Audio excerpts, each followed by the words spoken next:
याद आ रहा है कुछ, है नहीं है? क्लास बहुत दिन बाद लग रही है, तो दिमाग में है कि नहीं? इलेक्ट्रिकल एनालॉजी, यहाँ तक मैंने होमवर्क भी दिया था। ठीक है,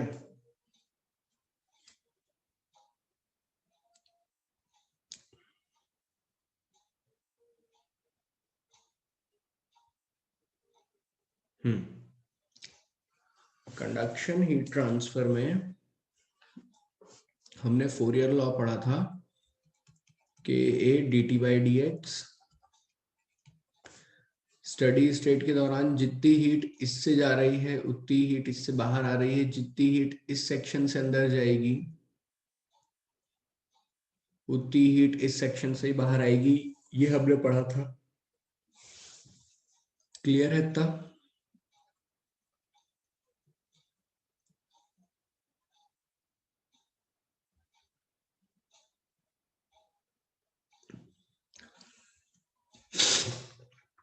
ठीक है,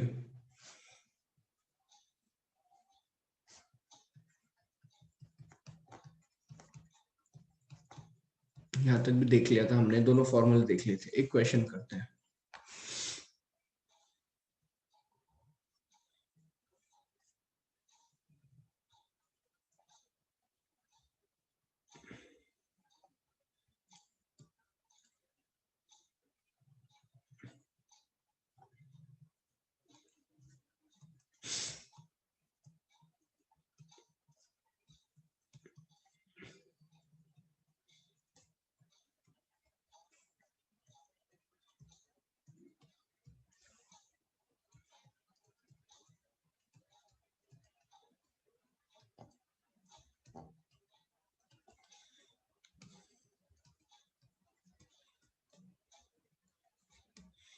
T1 और T2 बताओ जल्दी सभी लोग।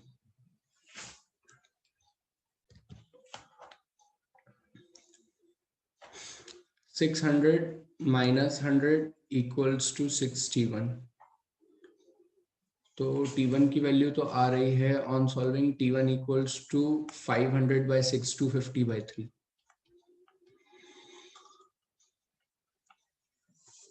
कितना आ रहा है? 250/3। जल्दी से जरा T2 निकाल कर बताओ सब लोग।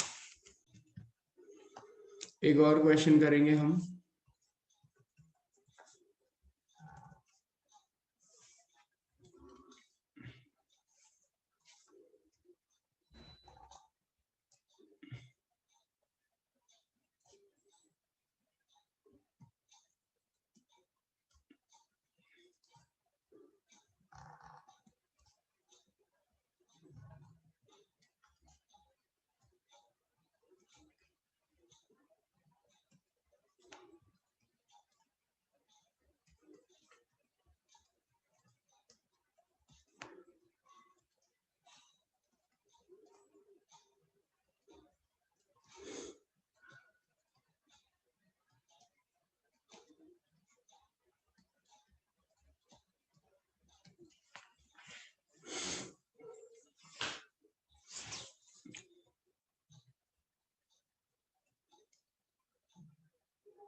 ये पूरी वॉल एक ही टेम्परेचर पे है।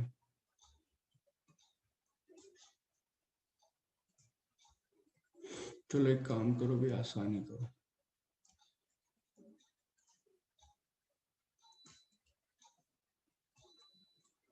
T1 T2 फाइंड कीजिए।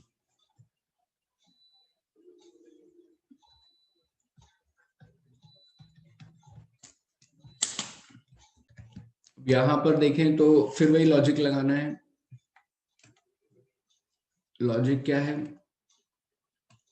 जितनी हीट एक इससे जाएगी उतनी हीट पूरे सिस्टम से जाएगी, है ना? तो अपन लिखते हैं Q बराबर T1 माइनस T2 L/K और Q बराबर L/3K। 150 माइनस 20 अपॉन में सारे resistance, L/K 3L/K L by K 1 plus 1 by 3 plus 2.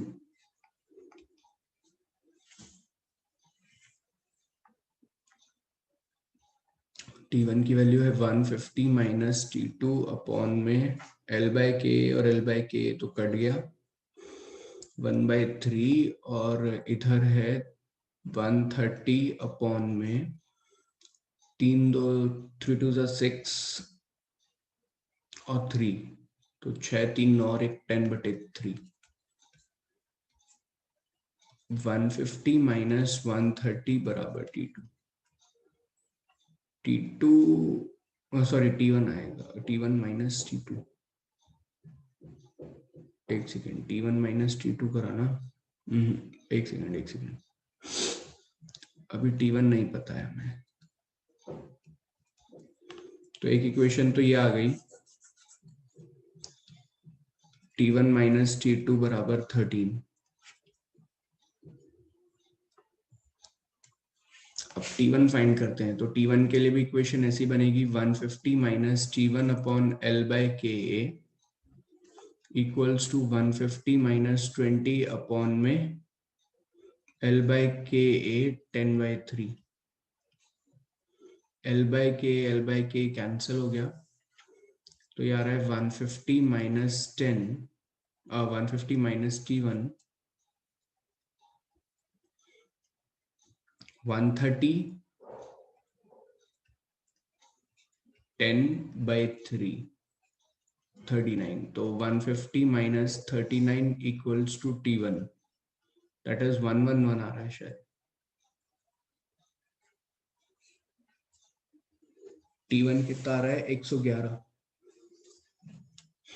इस 111 को यहाँ पे रखो, तो T2 कितना आ रहा है 111 माइनस 13। 111 में से 10 गए तो 101, और 3 और गए तो 98। क्लियर है?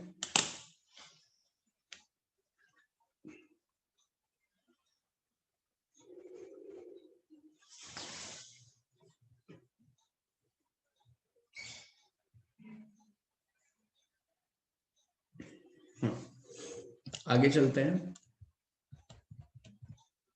Concept of equivalent thermal conductivity, बहुत आसान कॉन्सेप्ट है।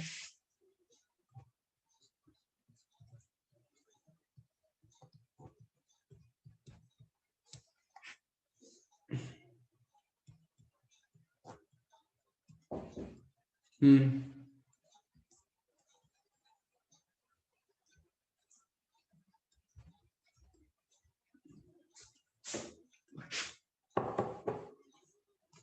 चलो समझेंगे क्या होता है।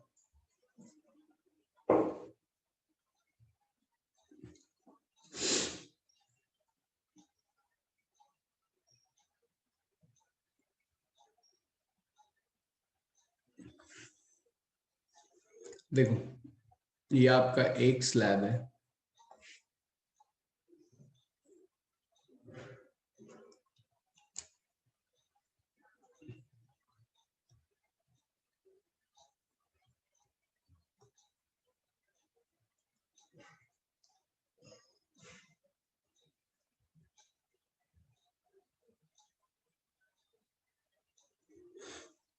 आप चाहते हो इस एक स्लैब को हटा के, ये दो स्लैब का कॉम्बिनेशन है, इसको हटा के एक सिंगल स्लैब लगाना।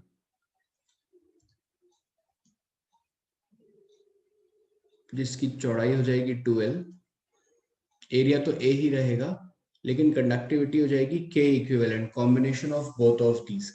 तो ऐसी सिचुएशन में अगर हमें दोनों की मिलाकर इक्विवेलेंट कंडक्टिविटी चाहिए तो कैसे निकालेंगे? देखो, जब कभी भी ऐसे क्वेश्चन आते हैं ना, तो मैं सजेस्ट करूंगा कि हमेशा याद रखने से अच्छा है कि हम समझ लें कि अगर सर हम इनका थर्मल डायग्राम बनाएंगे, थर्मल रेजिस्टेंस डायग्राम, तो एक दो रेजिस्टेंस है RT1 RT2, ये टेम्परेचर है T1 और ये टेम्परेचर है T2।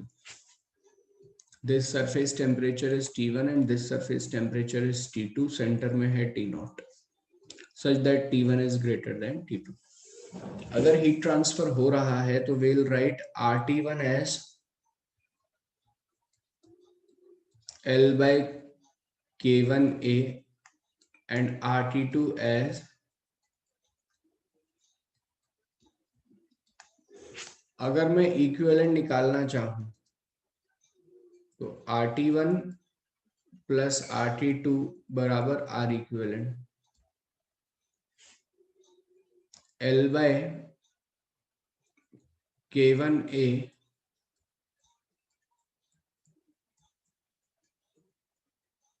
2L by K equivalent A L cut गया, 1 by K1 1 by K2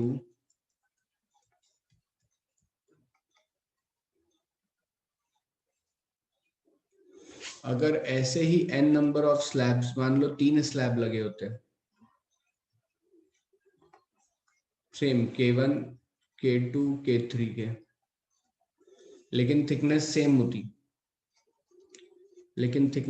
होती तो आंसर क्या आता?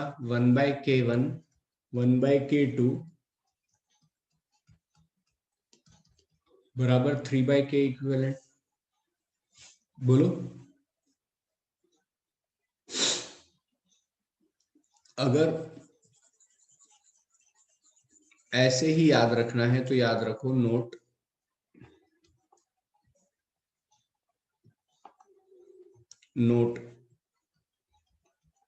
if there are n number of slab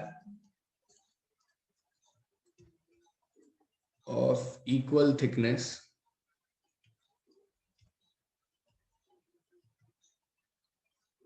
then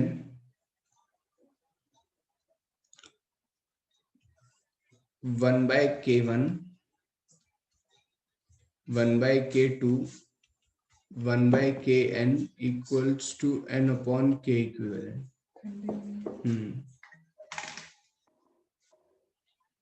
ऐसी सिचुएशन बन जाएगी, समझ गए? इतना लिखो।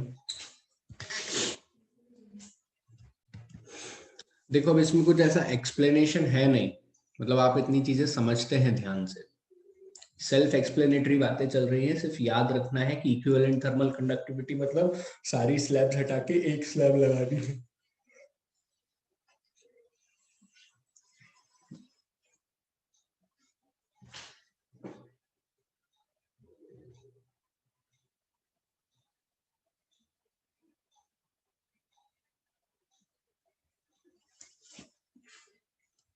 सर ये इक्विवेलेंट थर्मल कंडक्टिविटी क्या होता है? इक्विवेलेंट थर्मल कंडक्टिविटी का मतलब होता है, ध्यान से सुनो, इक्विवेलेंट थर्मल कंडक्टिविटी का मतलब होता है इस पूरे सिस्टम को रिप्लेस करके एक सिंगल स्लैब लगाई जाए। if we replace the complete system, if we replace the given arrangement,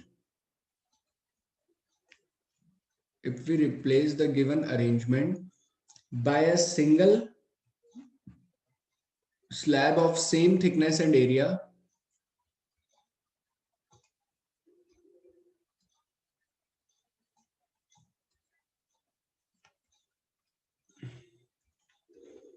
then the new conductivity will be, अब जो नई कंडक्टिविटी आएगी मटेरियल की वो कौन सा मटेरियल लें? The new conductivity will be equivalent conductivity. ठीक है, लिख लो। हाँ, जब एरिया 2L लिया तो सॉरी, जब लेंथ 2L ली तो एरिया 2L क्यों नहीं लिया? इधर देखो बेटा, ये बॉक्स दिख रहा है, ये बॉक्स दिख रहा है स्क्रीन पे ब्राउन कलर का बॉक्स, तो एक ही हमारे पास, सब क्या करें। मोबाइल दिख रहा है, इन दोनों को चिपका दिया, थिकनेस बढ़ गई लेकिन एरिया तो सेम है ना, तो एरिया 2A क्यों होगा? ठीक है, ये वाला एरिया लेना है ना, ये तो सेम है ना।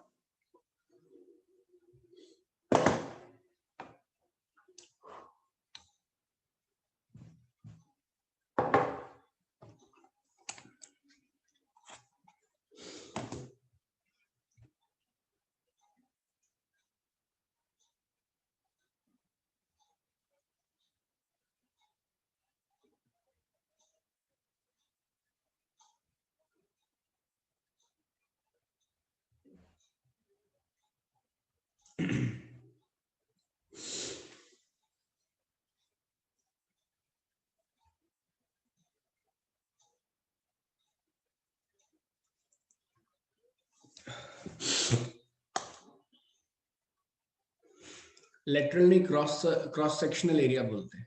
चलिए ये लिख लिया सभी ने। तो यहाँ पे आके हमारा ऑलमोस्ट कंडक्शन खत्म होता है। मैं दो नोट लिखवा रहा हूँ या दो फॉर्मूले याद करने को कह रहा हूँ। देखो अब वो दो फॉर्मूले कौन से हैं देखना ध्यान से। ये एक अपना सिलेंडर है,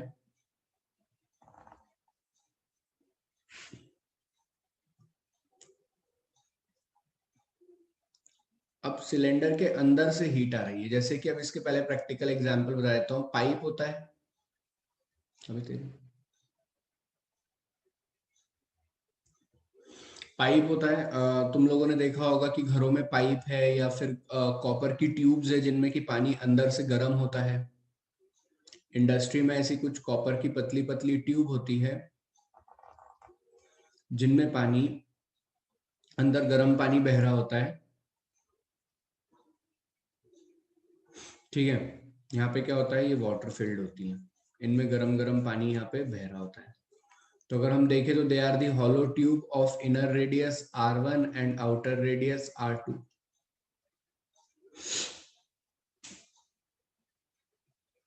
अब इसमें हीट फ्लो कैसे होगी सर? अगर हम देखें तो ये हमारा पानी जा रहा है और ये ऐसे हीट फ्लो होगी रेडियली आउटवर्ड।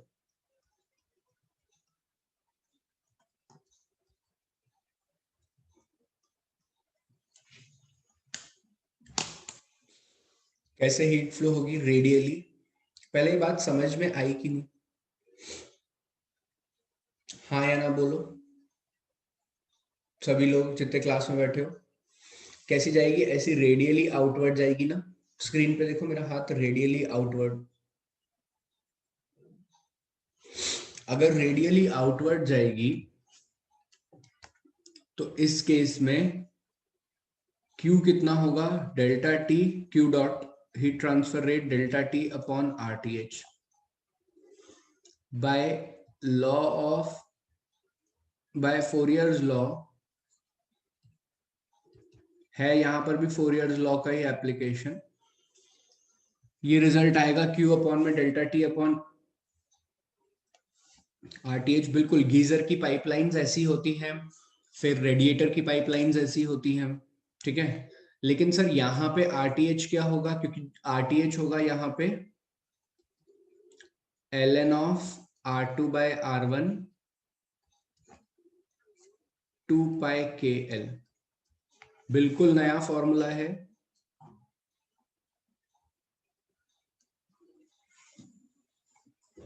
समझ गए? Natural log to the base E क्या होगा? Log to the base E R2 by R1।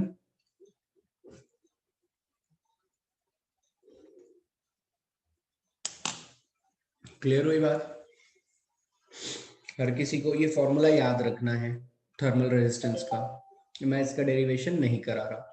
अच्छा मेरी बात सुनो, इस पर नीट में 99.9% कोई सवाल आने वाला नहीं है।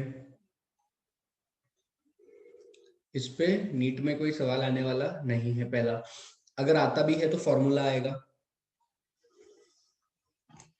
क्लियर है? आता भी है तो क्या आएगा? फॉर्मूला। अगर उनको वाकई में कोई न्यूमेरिकल क्वेश्चन पूछना है तो R2 बाय R1 का रेशियो मैक्सिमम तुम्हारे लिए कितना दे सकते हैं? 2, 4, 8, जिसमें तुम लॉग की प्रॉपर्टी लगा दो, 4 को लिख दो, 2 का स्क्वायर 2 आगे आ जाएगा, और लॉग 2 की वैल्यू तुम लोग जानते हो 0.693। समझे? इससे ज्यादा वो तुम्हें टफ पूछ नहीं सकते। क्लियर है इतनी बात? कुछ पूछ रहे हैं RTH क्या होता है? शर्म करो बेटा, थर्मल रेजिस्टेंस मतलब जी करता है कि तुम्हें आकर के सूद दिया जाए। थर्मल रेजिस्टेंस पता है ना सभी को? थर्मल रेजिस्टेंस हमने पढ़ा है ना?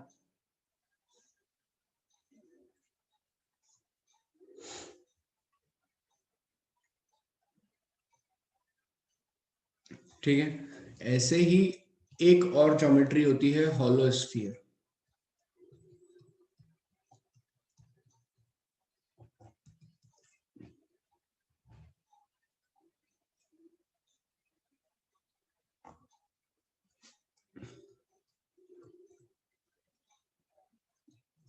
मास यहाँ पर फिल है, सेंटर वाला पार्ट खाली है।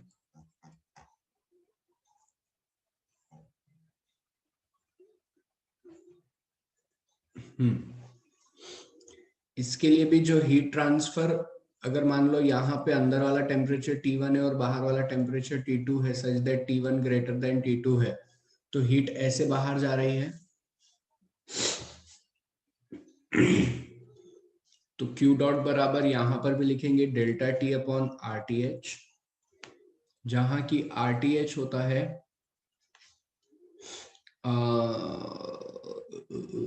R2 माइनस R1 अपॉन 4 पाई के R1 R2। RTH is the thermal resistance. मैंने पूरी एनालॉजी समझाई थी थर्मल रेजिस्टेंस की, प्लीज उसे याद रखें।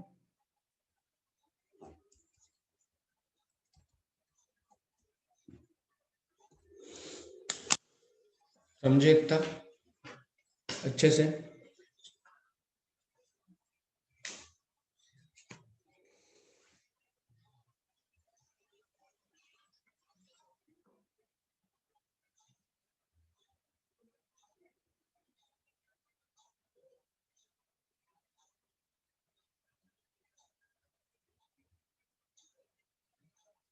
चलिए लिखिए इतना। जैसे सर आपने पढ़ाया हॉलो स्फीयर का हीट ट्रांसफर, मान लो जैसे कि आपने कोई वैक्स का सर्कल बनाना है, वैक्स की सॉलिड बॉल बनानी है, तो आप क्या करोगे, उस वैक्स को गर्म करके एक स्फेरिकल बॉल में डाल दोगे। तो वो बॉल जो रहेगी जिसमें तुम वैक्स को पोर करोगे, वो बॉल हॉलो इन नेचर रहेगी। उसकी सरफेस होगी ना R1 R2, उसके अंदर तुम बॉल को डाल पिघला हुआ वैक्स डाल दोगे, फिर वो ठंडा होगा। So there is a heat flow from inside to outside. अरे यार, हाँ ना बोलो। तो उसको हम एज एग्जाम्पल ट्रीट कर सकते हैं, ठीक है।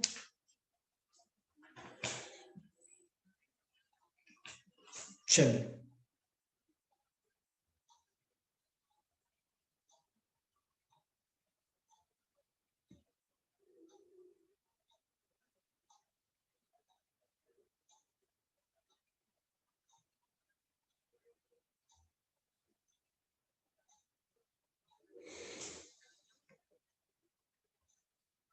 हाँ हो सकती है बिल्कुल।